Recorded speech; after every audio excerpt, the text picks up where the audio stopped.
Hello, it's Mary O'Malley again, and with Bodhi. I think Bodhi has decided that he wants to be on YouTube because he keeps on showing up whenever I start these videos. And we are here to explore again my new book, What's in the Way is the Way. And what we've been exploring in the other videos is how our natural state is openness, aliveness, joy. This natural state brings ease and trust and kindness and an aliveness that moves throughout our whole body. But for most of us, we are not open to life. We have become enclosed in our minds in this cloud bank that struggles with life all day long. Mostly little struggles, but sometimes big struggles. And this cuts us off from life. So what is this cloud bank made out of? It's made out of fear.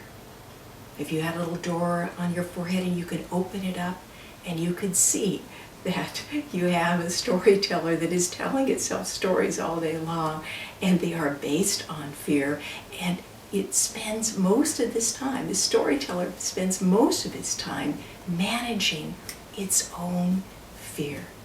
It wants to be controlled, it wants to be safe, it wants to do life right, it wants to be liked, it wants to be loved. And so it believes that how our life is unfolding is not okay.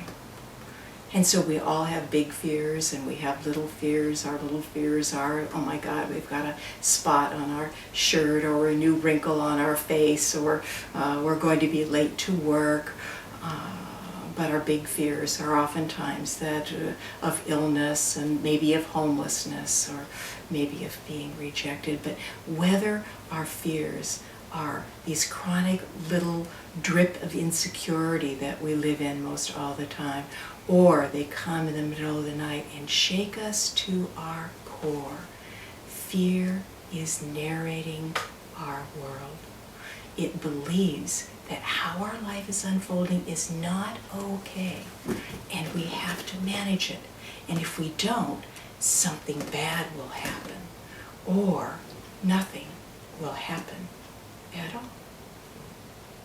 So how do we become free from fear controlling our life? It isn't by fixing it, getting rid of it, even understanding it, rising above it. It's about getting to know fear.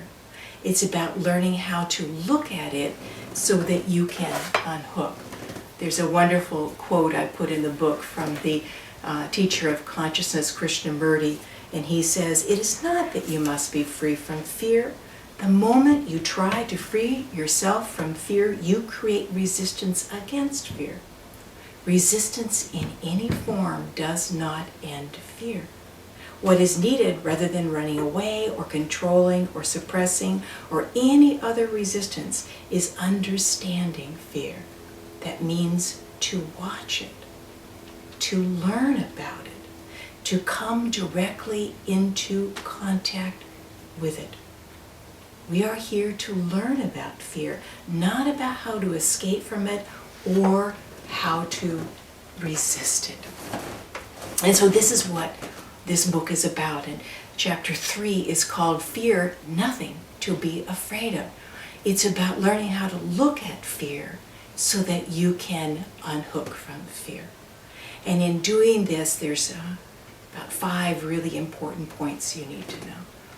The first is that whether it looks like it or not, most everybody is to some extent identified with a storyteller in their head that is based on fear. And mostly you don't see it because most of us are very good at putting on masks, and we hide our fear from you, and we even hide it from ourselves. There's a wonderful story I tell about a woman who was in my Monday night group, and on Tuesday she volunteered at the local children's hospital, and the nurse that was in charge of the section where she would volunteer was a very put together woman, and had all the trappings of success, and the fancy clothes and the put together makeup and the sports car. And one day when this woman went in to volunteer on the Tuesday morning, the nurse asked her to come into her office, and as she shut the door, the nurse burst into tears and said, "I tried to kill myself last night. My life has no meaning. I want what you have in your Monday night group. You have a place where it's safe to be you, and you get to share your heart." So to some extent, we're all caught in this fear. I certainly was. I was raised in fear. My mother decided when my parents divorced that my father had hired somebody, that every time we left the house, they would come in and move something. And so we would come home from school and there'd be a spoon on the counter from breakfast, and she would go, "Oh no, Kilroy has been here," because she believed that he had come in to move something. And she believed this even when she moved to Canada many years later, and even after my father died. So I was raised in fear, and my core fear was dread, that feeling that something really bad is going to happen, and it's going to happen because I did something wrong. And oh my goodness, I tried to outrun this fear, and I tried to outdrink it and outeat it, and I tried to fix it, and I tried to understand it. But none of that worked until I learned how to look and unhook from my fear. The second thing to know is that fear tightens you. Fear is very seductive. It can make you believe almost anything. And yet you can use this little crowbar for awakening, that anything that makes you tight is of the fight. It comes from that cloud bank of struggle. So the third thing is that, yes, initially it's very scary to look at fear. We have been running away from our fear our whole lives. And to turn towards it is like turning to the bear that is chasing us in the woods. But when you turn and look, you'll discover that fear is nothing to be afraid of. Pema Chodron, the wonderful Buddhist nun and author, tells a story of her young adulthood, and she had this dream over and over again that a monster was chasing her. And she told a friend about this dream, and the friend said, "Have you ever turned around and looked at the monster?" And Pema said, "Heck no." And so she intended to do that, but she had the dream many more times. But then one night in the dream, she came to an impenetrable wall. And so she had to turn around. In great trepidation, she turned around, and two important things happened. The first is the monster didn't come devour her. It just stopped. It didn't come any closer. And the second thing is that the monster had pink fingernails.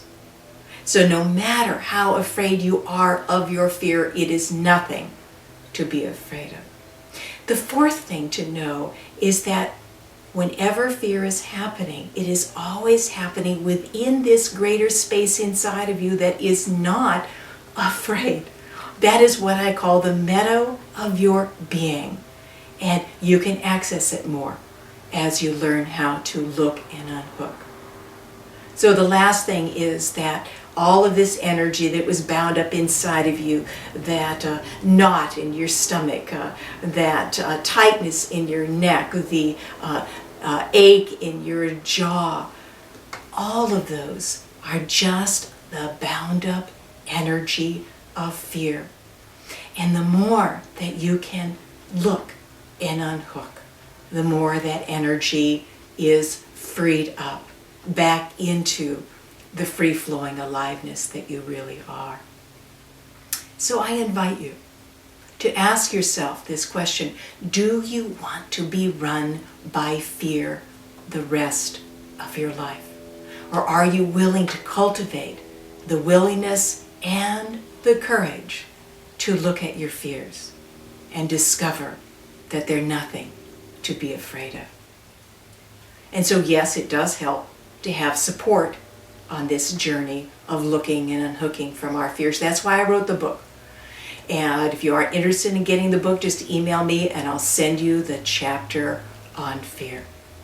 And of course, I do phone groups and phone counseling and in-person groups and in-person counseling. And we will have a webinar on the book and eventually a class. But if none of this calls to you, I invite you to tuck this little statement in your heart. And whenever you notice you're getting tight, to say to yourself, this is only fear. Thank you all. May we know the joy of being fully alive.